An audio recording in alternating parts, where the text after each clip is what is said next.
E Salomão, aí eu não sei se é apócrifo que base tem isso, mas dizem que ele fez contato com demônios, tentou submeter os demônios às vontades dele. O que tem de verdade nisso? Então, depois desse período, o povo chega um momento que eles estão numa situação tão ruim que eles chegam para o profeta Samuel e falam: nós precisamos de um rei.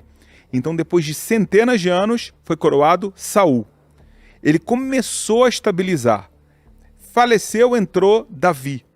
Quando Davi chegou, então ele conseguiu levar o Império de Israel para outro nível. E aí Salomão já pegou um império estabelecido e levou ele muito mais para cima. Então por isso você vê muita riqueza e etc. E Salomão, você vê que ele era a pessoa escolhida também, uma pessoa sábia. Ele diz, sabedoria de Salomão, pô, é muito falado isso. E não é à toa. Tá? Você vê pelas escrituras dele, por exemplo, o livro de Eclesiastes foi ele, Cântico dos Cânticos foi ele que escreveu. A gente pode falar do livro de Provérbios também. Então você vê uma sabedoria muito grande, você vê que ele foi escolhido por Deus, ele é aquele que constrói o primeiro templo, ou seja, ele faz essa vontade de Deus, ele gasta o dinheiro dele, do reinado para fazer isso, ele faz questão que o templo seja mais bonito que o seu palácio.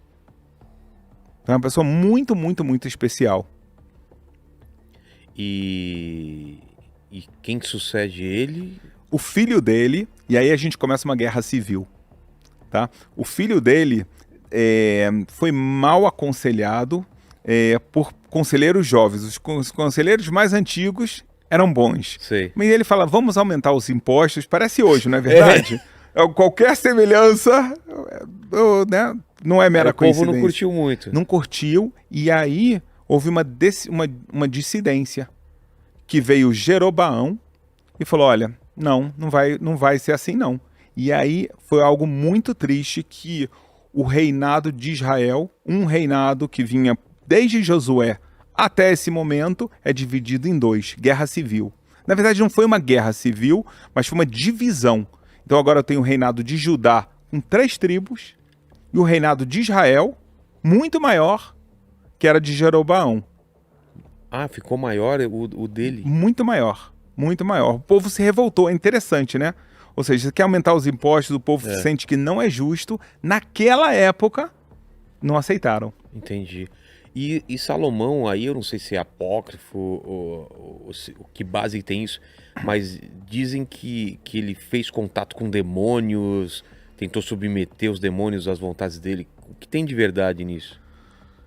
Tem muita verdade, mas tem que ser lido corretamente das fontes corretas. Isso aqui é uma coisa, Rogério, que tem que levar com muito cuidado, tá? Porque você vê muitas pessoas inventando... É clavícula de Salomão... Cara, você vai ver anel de Salomão, clavícula de Salomão, você vai ver um monte de coisas. Os textos que a gente tem com fonte fidedigna, o mais de todos é o Talmud, tá?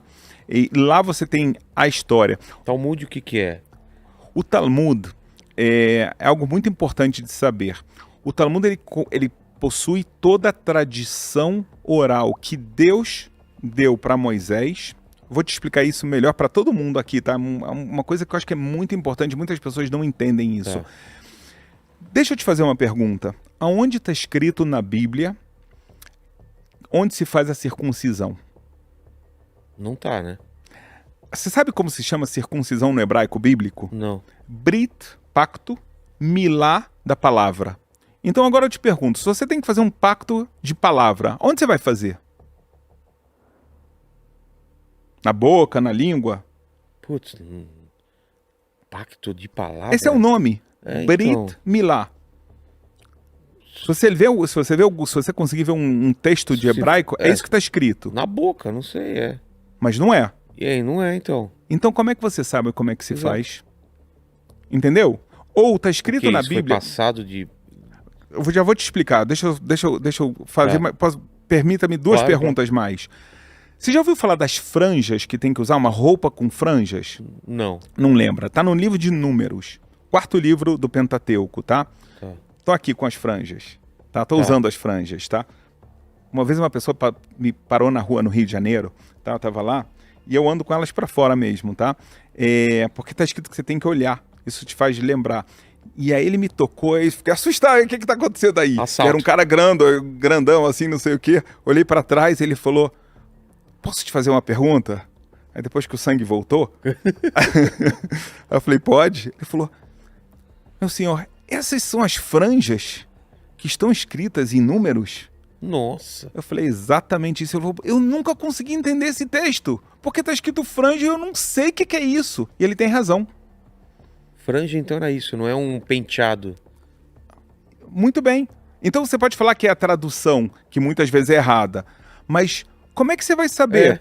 Então, ou está escrito, sabe o que está escrito na Bíblia? Que você tem que construir o templo. A gente acabou de falar do templo. Exato. Está em Jerusalém. Mas olha no Pentateuco. Está escrito Jerusalém? Não tá? Não tem Jerusalém no Pentateuco. E aí? Sabe o que está escrito? Você tem que construir e levar as oferendas para o lugar onde eu escolhi. Será que é no Rio de Janeiro ou em São Paulo? Exato. Então, isso te mostra claramente, eu queria que as pessoas soubessem disso, que quando Moisés recebe a Bíblia, ele recebe ela com a explicação. Senão você não consegue entender como você faz o pacto da palavra, ou seja, a circuncisão. O que são as franjas? Ou está escrito sobre filactérios. Qual o lugar que Deus escolheu? Se você não tem uma tradição oral, então você não entende nada. Ah, mas a gente começou a falar tudo isso por causa do Salomão e os Verdade, demônios. eu te enrolei, né? Não, mas eu não sei onde a gente se perdeu. Eu vou te falar, eu sei. Tá. Eu sei. Tudo que eu queria falar é que a gente no Talmud tem essa história. Entendi. Então, tem essa história? tem essa história. O Talmud contém, até posso falar qual o tratado que parece que não tem nada a ver, tá? Mas é por associação, um tratado que fala de divórcios, tá? Então lá conta a história que Salomão aprisionou o chamado chefe dos demônios. Mas ele não aprisionou ele à toa, não é porque ele queria ter um cavalo e subir em cima do cavalo, e sim porque ele tinha um segredo de um animal que era necessário para a construção, do grande templo. Um animal chamado Shamir. Você pode ver no nosso canal, a gente tem um vídeo no Contraste, que a gente fala sobre os animais bíblicos. Por exemplo, tem o Leviatã. Leviatã é uma besta do mar, assim, alguma coisa assim? E ele tem um significado metafórico, assim, fantástico. Então, um desses animais se chamava Shamir. Qual era a propriedade dele?